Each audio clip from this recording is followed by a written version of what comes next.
I'm Anil Kumar, and now we will explore sine functions with different amplitudes.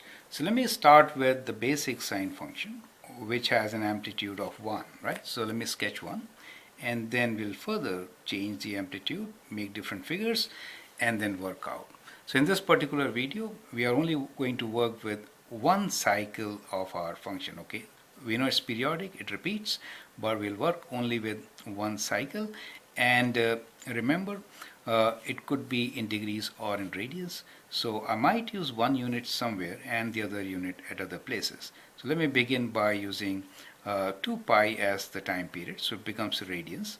So each quarter is pi by 4. So first pi by 4, second pi by 4 could be written as pi by 2, and third pi by 4 is this point, and the fourth pi by 4 is 2 pi. So we know basic sine function has maximum 1, minimum of minus 1, and this function, let me name this as sine x. So this is sine x. Now in this particular video we will explore what really happens if we change the amplitude of sine x, right? So what you can do now here is that we'll draw another function here, but this time we'll sketch function for sine of x, but with a different amplitude. This was sine x, so amplitude was 1. If I write 2 here, then the amplitude becomes 2. But the nature of the graph remains exactly same. Time period does not change, right? The range of the function changes, right? Since the amplitude has been increased, right? So there's a vertical stretch. So this basically means vertical stretch by a factor of 2. So now if you sketch the function, it will actually be having a maximum not at 1 but at 2. So I could do kind of like this, think like this. So that becomes my one cycle. Let me label this cycle now. So let us say this maximum is 2, minimum is minus 2, but the time period remains same. Let me write this time period this time in degrees, okay? So it is 360 degrees, 180 degrees right there in the center. Maximum appears at 90 degrees and minimum of minus 2 will be at 270 degrees, right? So in general, if I have a sine function which has a different amplitude, the value here will change. So the general equation will be y equals to a sine x. So that is the general value. Now if a is, let us say, less than 1, then what will happen? So we could have half of sine x.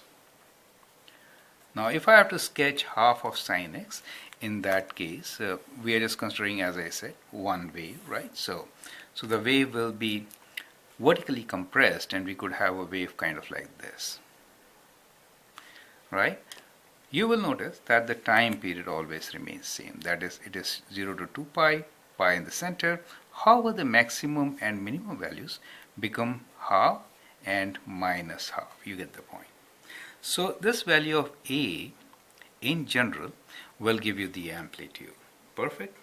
Now here is a test question for you. Let me sketch a function here and then write down the equation of this sine function. So let us say that is my sine function, right? Okay, now here what we are saying is this point is 0, this point is 360 degrees, right? That is 180 degrees for us, and this point is for us 1.5, and here we have minus 1.5. Now can you write down the equation of this particular sine function, right? So you can pause the video, write down the equation, and then look into my suggestion. Now since the amplitude is 1.5, as you know, a is 1.5, and therefore I could write this equation as 1.5 sine x.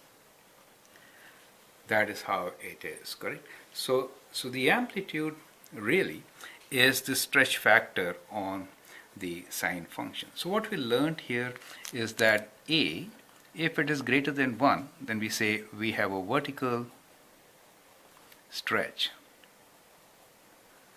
by that factor, and if a is less than 1, then we'll say it is vertical compression. So that is the effect of A. And if A is 1, then it is a normal sine wave, correct? Now as an exercise, what we have here is just one cycle. So I like you to, so the question for you now here is write domain and range of each cycle shown above, right? Write domain and range for each cycle shown above. For example, here, you know, the domain here is for one cycle, it is from 0 to 2 pi, right?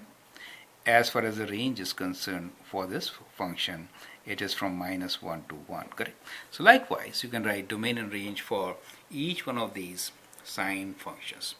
I hope that helps. Thank you and all the best.